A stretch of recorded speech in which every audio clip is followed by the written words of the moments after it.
Hi everybody. It's been about 10 days or maybe about a week since I recorded a video, and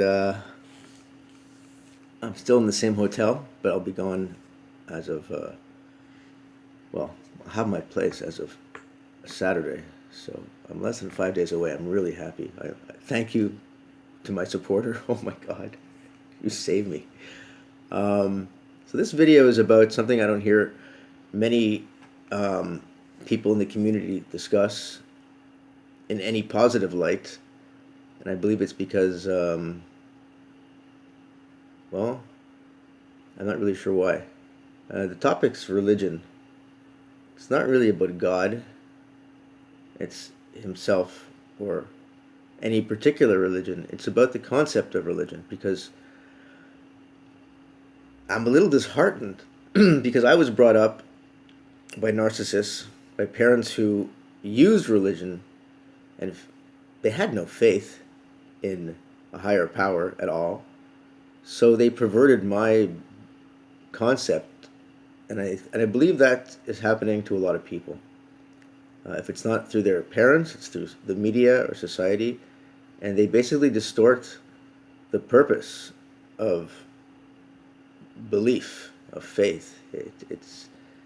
They try to pigeonhole each religion by putting a label on it and associating it with atrocities. And I mean, we don't let people still consider Germans Nazis. We don't, we let countries get away with things, and it's crazy that we attach, let's say, pedophilia, for example, to the Christian church, because we know as victims of narcissists that there's a percentage of humanity who is going to take advantage of their power in any which way they can. They have no morals, they have no conscience, and they're likely to use religion, as we know they do. But it doesn't mean that there's no God. It doesn't mean that you can't decide what to believe in. And I'll be honest, in terms of my religion, which is Judaism, they were not there for me, neither my family nor the organizations that should have been there. When I called them, they all told me to call back or first apply to welfare. My family completely turned their back on me, and that includes members who consider themselves upstanding members of the synagogue. So for now, so that may have turned me off of Judaism in the modern sense in my city. It definitely did. I can't say I feel like I'm a member of my community here. But when I read the Old Testament, or I learn from, the more internationally acclaimed rabbis, the message is usually positive. It's usually no different, to tell you the truth, than any other message in any other religion. They all seem to be the same kind of thing. So I drew an analogy in my mind last night, and I want you all to think about it this way. You live in a town, and there's a few fruit stores, vegetable stores. We'll call them fruit stores because fruit are sweet. We all like fruit. There's a few fruit stores. Now, in a couple of the fruit stores, the managers are just not nice guys. All right, they're just disagreeable, always cranky, and you'd rather stay away from them at all times. They probably shouldn't be working in the store at all. The employees in a couple of the stores are also a little bit arrogant. They think that their fruit is of a higher quality. Maybe they're all vegetarians, and it's just it gives you a feeling that you don't really belong. But that's only in a few of them. It's not in all of them. And then others, the staff are fine, but it's the customers. Because of the neighborhood, the customers are rowdy, or they're angry, or they're competitive, or they're pushy, or who knows. There's just too many of them, maybe. And in all these stores, there's a lot of beautiful fruit, but there's also a lot of, fruit that is bruised and banged up. Now, these are the only fruit stores in town. Tell me something. Are you going to stop eating fruit just because of what I said? Just because each of the stores have problems? Just because some of the product is not perfect? Or is there something inherent in the fruit itself, internal, that you're looking for in terms of nutrients, calories, and the sweet taste. And that's the way I see religion. I haven't been to a synagogue or a church or a mosque or any religious ceremony in years, but when I do, I I don't go for the people necessarily. I don't really go for the building. I go for what's inside me, and I go for what I feel in there, and I go for what I take out of there. And whether I follow every doctrine or every law, or whether I fast on the high holidays, I don't. I might one day, but it doesn't take away from my belief and my faith.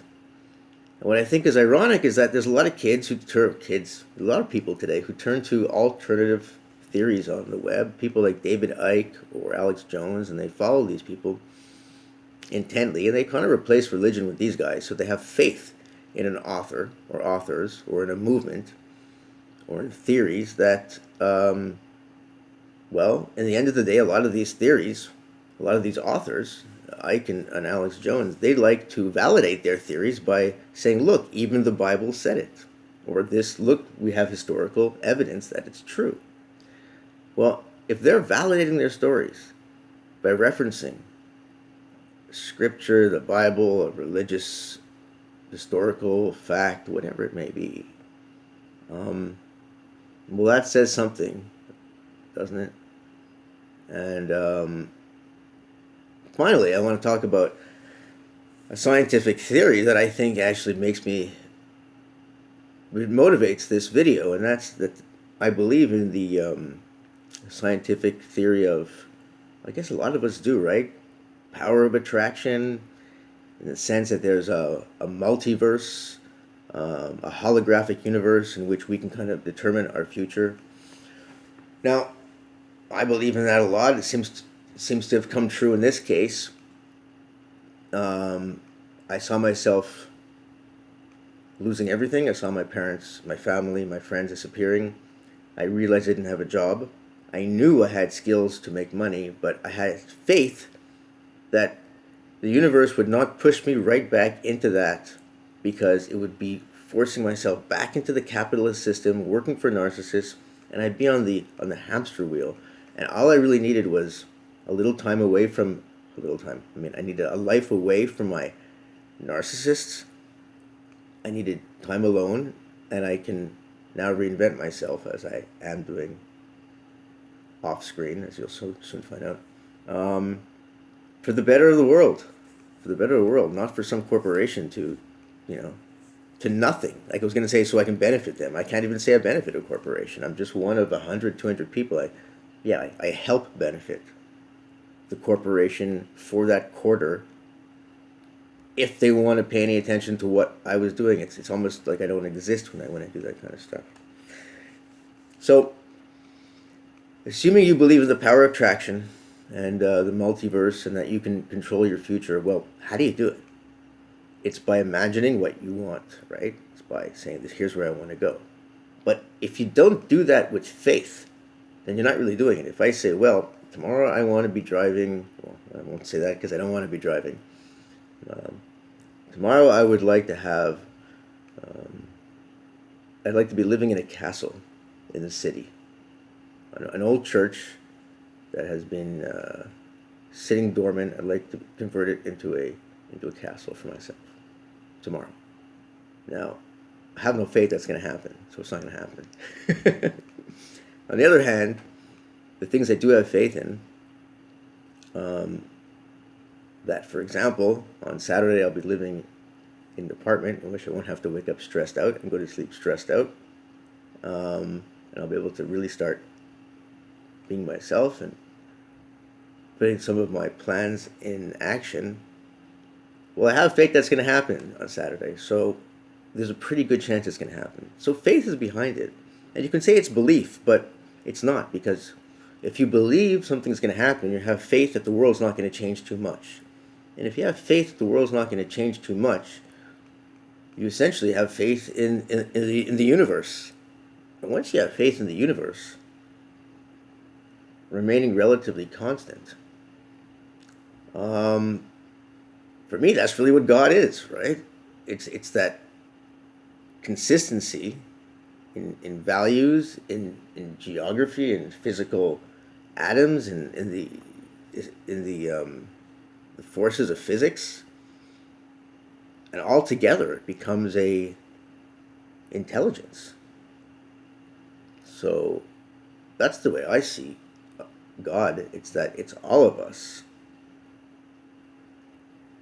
at once. And when I speak or someone speaks on YouTube, it's a little bit, or on television, it's a little bit like being godlike. Not that I want to start there, but in other words, the more you communicate honestly. So in fact, television is not always a really great example, but on YouTube, when we talk from the heart, we're essentially expressing universal emotions. And I believe emotions are really what religion is all about, because facts are facts, data is data. It's quite reliable, and for that reason, we don't really have to worry too much about it. Whereas emotional issues are always in a flux, they're always changing. And that's really what we have to, in some ways, contain.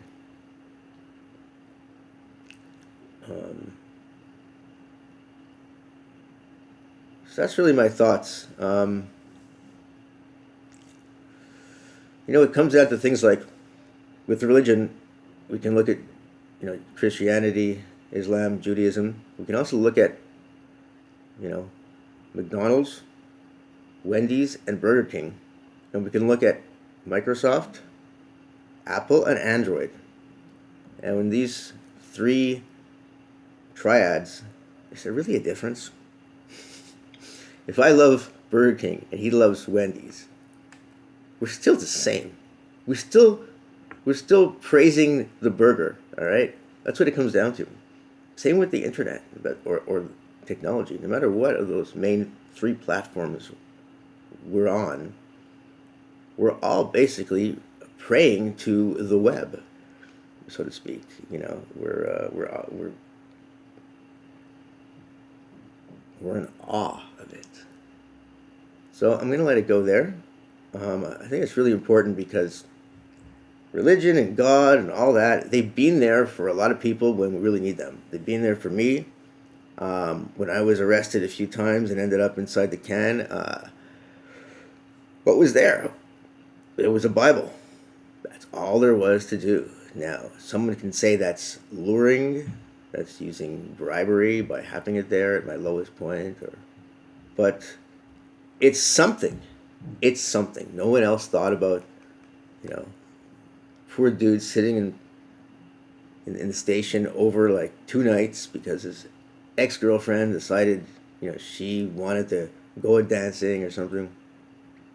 But whoever put the Bible there, and that I imagine they're the Christians, they thought of me before I was that person. And for that, I'm grateful. And for that, I can even say I feel more Christian than Jewish, to tell you the truth, even though I'm born Jewish, because they've been there. Jehovah Witnesses, been there. How could I not be thankful? How could I not say what's on my mind? What's in my heart? And I believe that's really, religion is the antithesis to narcissism. Faith. Call it religion, call it faith, call it God. I don't know what you call it, really. But just call it something. So, cheers.